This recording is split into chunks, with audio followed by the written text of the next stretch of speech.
Hey girl, hey! I done been in these doggone streets all day long running around, but I was off work today, so that was a good thing, but that was not my plan. My plan was I take that back. Not all day, because I did have a slow start. I didn't leave my house until it was like noontime when I left my house, but y'all, it's getting dark now. It was about to get dark.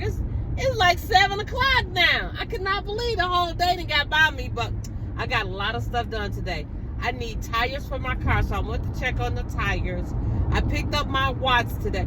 Y'all, these watches, they give me so much trouble. But anyway, my watch was in the shop, so I picked up my watch from the shop today. What else did I do today? I had to go to the bank today. I had to go to the credit union today. I just been running today. Oh yeah, I went to Dee Dee's discount. What's that girl's name? Well, I went to Dee Dee's today. I ain't seen nothing though. I mean, literally nothing. And I spent like probably 30, 40 minutes in that store scrounging around, not a thing. I went to JCPenney today too, cause y'all, I normally have a whole bunch of like little dainty little necklaces, and yeah, I need some little dainty little necklaces. But I just been running. I've been running for about 7 hours, and right now I am hungry, and I was saying that I was gonna stop and have me a little bite to eat someplace, but it's Friday night, and I really, although I should anyway, but I really don't like, I don't know, Friday night is like date night. Friday and Saturday nights, I don't like being in a restaurant by myself on a Friday or Saturday night. I don't know, call me crazy, but yeah, that's the thing that I have in my head is like, yeah, I'm not really feeling that. So I have a taste for, but I really have a taste for some jerk. And I've had a taste for some jerk for a minute, and I said I was gonna make some, but I can't make jerk like they have it at jerk restaurants. So I think I'm just gonna pick up me some jerk. And because I'm kind of tired. Today was my first day off work, and yeah, I'm a little tired, and I've been running around all day. And I got up, and I told you I've been working on this little project. I got up and worked on a little project a little bit this morning before I left the house, but I haven't put out a video in a couple of days. So I was like, let me turn my camera on and talk to my girls. Hey girl, hey, who loves you, baby? You know who loves you, baby. I just ran into traffic, y'all. But I'm just like, let me talk to y'all. Let me tell y'all what's going on up in here in my brain. What's happening? Y'all saw that situation with the influencer who was shot at that university? Oh my God, that was pretty awful. But I think they are kind of making his shooting into something a little bit more than what it is. I mean, they lowered the flag for this dude, and you know, they're just making him into like, I heard them use the word assassination. I'm like, this man was not a political figure. He was a social media influencer who worked for the Trump organization. Are you serious? Are you guys seriously labeling him that way? But in any event, this guy, he was really known for just spewing off some stuff that was really ugly about people who look like me. I mean, he said horrible things about Martin Luther King, just horrible things about all black people. He said things like, if I was on a plane and a black pilot was, you know, driving the plane, I would be afraid from, you know, whether or not we would be safe. And just, he never trust any black person that was in any position. He thought that they got their positions because of DEI or whatever that is. No black person earned their position. No black person is a smart.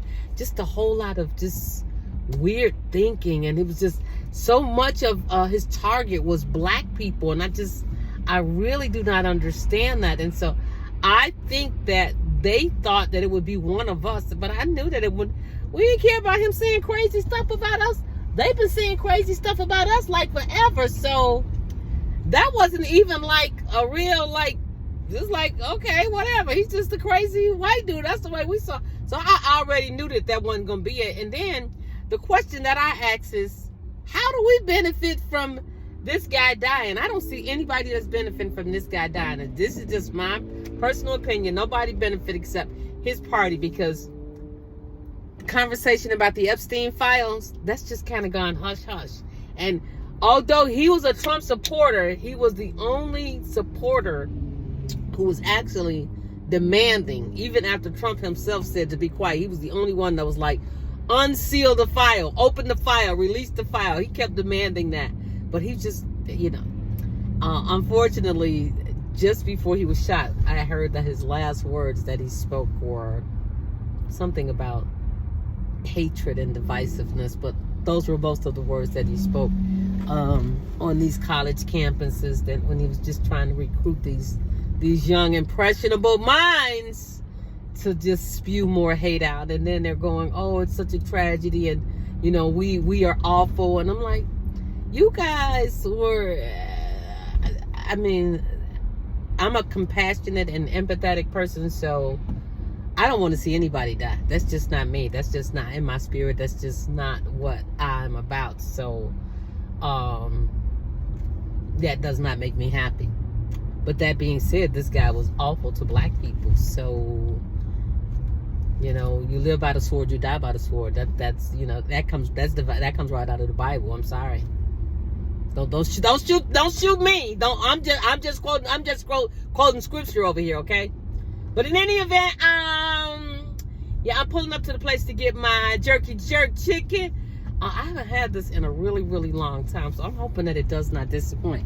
You guys know I don't really do a lot of takeout stuff, but every now and then I have a taste for some jerk chicken, and this is the place on my side of town. I live in the suburbs, and so and the county and the suburb that I live in, they don't have a lot of spicy ethnic foods that we would want to eat. So I always have to drive like a country mile when I want to get something really good like that. So that's what I'm doing on this fine Friday evening as the sun is going down, as we are losing sunlight by the moment.